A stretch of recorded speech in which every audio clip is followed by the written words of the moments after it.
eleger o título deste texto é um desafio para mim.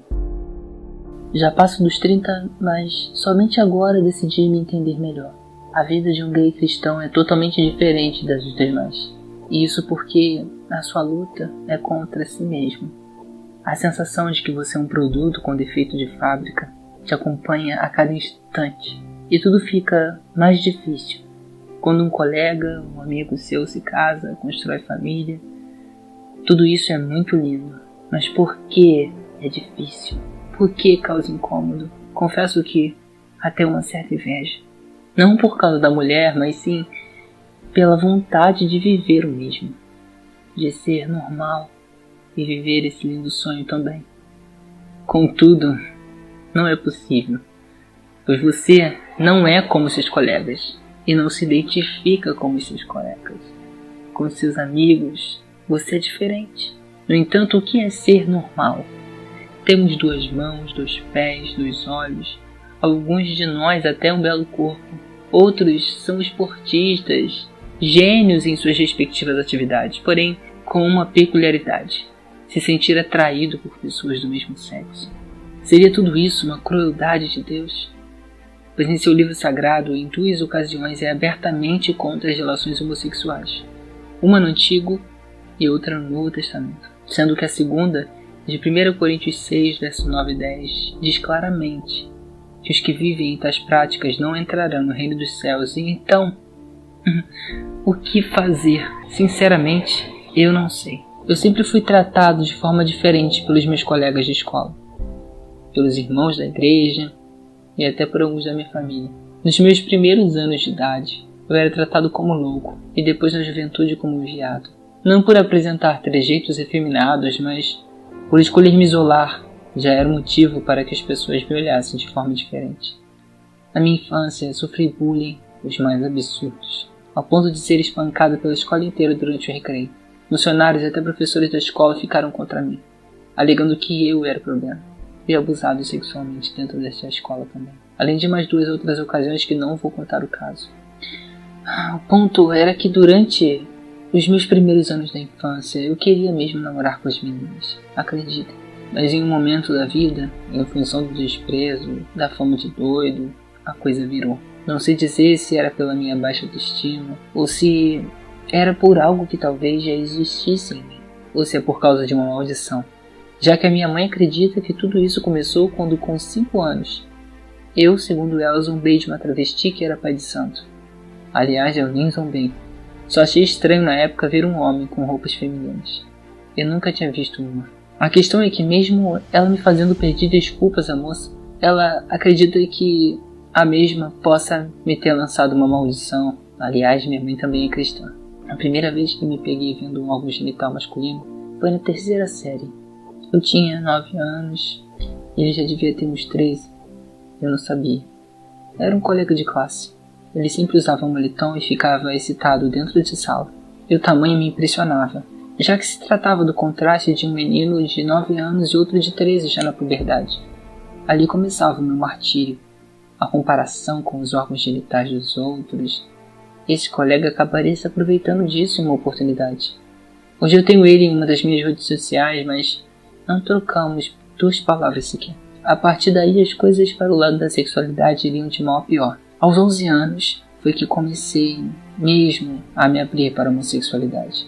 Por meio destas coisas, destas brincadeiras de meninos. Foi com o filho de um irmão da igreja. Era o auge do El Chan, antes de Gera Samba. E aos domingos, à noite, a gente saía do culto de forma despistada. A nossa resenha era sair para dançar o som dessas músicas. Dá para acreditar.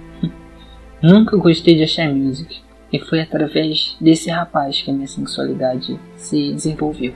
Os anos se passando e a proximidade com esse rapaz foi só aumentando. Teve um dia na casa dele que nos masturbamos no quarto. Ninguém desconfiava. Ele chegou aos 15 e aos 16 e transamos. Foi num sábado à tarde, foi a primeira e única. Foi quando, por minha culpa, algumas coisas vieram à tona e ambos fomos removidos e nunca mais nos falamos. Ele se casou e tem filhos. Não segui a vida como ele, lembrando que eu sou o doido da história. O estrago já estava feito. Depois daquela experiência, a cada 6 meses, passei a me envolver sexualmente com alguém. Minha vida alternou entre picos de tentação e arrependimento, até que 5 anos depois da primeira remoção, houve a segunda. Todas situações traumáticas. Lembro-me do meu pai que, na primeira ocasião, decepcionado, me propôs levar um prostíbulo, e na segunda exigiu-me que fizesse um teste de HIV sob a pena de ser expulso de casa se estivesse infectado. Depois disso tudo, esse tipo de relacionamento sumiu da minha vida, porém a atração persistia. Como já disse, o estrago estava feito. Me dei conta do tal estrago quando participei da comportagem. Nas campanhas, os banheiros são coletivos. Não tem como você ter privacidade no banheiro de uma casa com 20 pessoas. Eu passei a ser chamado manja, por ser flagrado olhando os genitais dos outros. Era uma situação que eu tentava e queria evitar, mas os outros eram mais rápidos para notar e reclamarem. Foi tão sofrido para mim que eu optei em trabalhar no campo até a tarde da noite, chegando na campanha de madrugada para poder tomar banho e usar o banheiro sozinho. Um cristão que é homossexual sofre sozinho.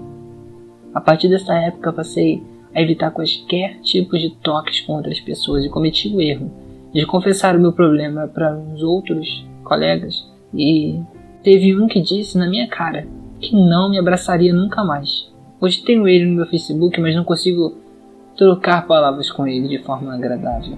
Eu jamais seria capaz de me aproveitar de forma tão mesquinha dos outros. Tentei me relacionar com mulheres durante a comportagem, até me envolvi com uma prostituta na esperança de obter uma cura para meu problema. E percebi que não tinha cura para mim. Questionei a Deus diversas vezes a razão de tanto sofrimento e por muitas vezes pensei em acabar com a minha própria vida devido a ser diferente dos demais. Se fui sorteado, se foi por acaso, não sei. As únicas vezes que me senti de alma leve e coração limpo foi quando, orando sozinho na antiga pista do colégio, confessei perante Deus o que sou de verdade. Foi quando percebi que não adiantava negar-se, lutar contra aquilo que realmente eu sou, gay.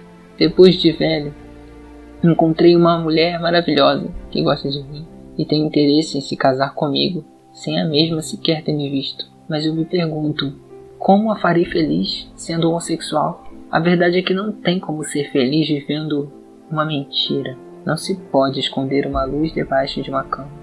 Para que tenha utilidade, deve ser posta nos locais mais altos da casa, para iluminar em meio a toda a escuridão. Não espere muito da igreja. Aliás, não espere nada dela.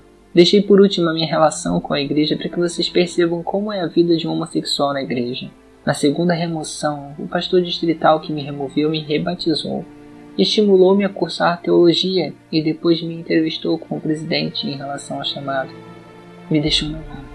Detalhe, omiti ao colégio sobre o motivo das minhas emoções, porque caso eu soubesse, jamais teria cursado teologia, claro. E aqui vamos ao grande problema. Conheci casos onde pessoas que foram pegas mantendo relações homoafetivas, mas que foram admitidas pela administração, justamente por serem filhos de gente importante em seus campos. A igreja é preconceituosa, isso é fato. Mas às vezes, esse preconceito é substituído pelo status, negociado pelo quão importante é quem te indicou para tal função. A vida aqui na Terra é injusta. O homossexual cristão é um guerreiro, pois ele sonha em ter uma família tradicional como todos os demais. Mas percebendo que não conseguirá, ele se adapta à realidade que a vida lhe apresenta, procura ser feliz com o que tem nas mãos. O homossexual cristão é um guerreiro que, além de tudo isso, ele encara a rejeição da família, a rejeição da sociedade e a rejeição da igreja, que por anos ele serviu. É difícil de acreditar que Deus vire as costas para alguém que sofre tanto. Faz mais de 10 anos que não me relaciono com ninguém. E como um amigo meu me disse em um vídeo de confissão pública, sigo esperando pelo milagre que nossos irmãos tanto dizem que Deus pode conceder. No dia em que deixarei de sentir atração por homens e sentirei atração física exclusivamente por mulheres. Mas te digo uma coisa, no dia em que parei de me enganar, passei a ser mais feliz, tranquilo, como ser humano. Isso não quer dizer que saí por aí beijando, alisando e cobiçando os homens, mas passei a parar de enganar a minha mente, vivendo só. O que precisamos como sexuais Se a igreja nos ama mesmo, é de carinho, compreensão e oração. Sem recriminação, sem discriminação. Não será usando as redes sociais, colocando textos de Paulo, que nos fará amar mais uma igreja que faz acepção de pessoas e que nos coloca de escanteio. Infelizmente, temos muitos irmãos e irmãs que não estão preparados para lidar com nossas diferenças. Se alguém me perguntar como pastor o que fazer, com sinceridade, eu não sei o que responder, porque também sou um produto desta geração. Só te digo uma coisa: você não está sozinho.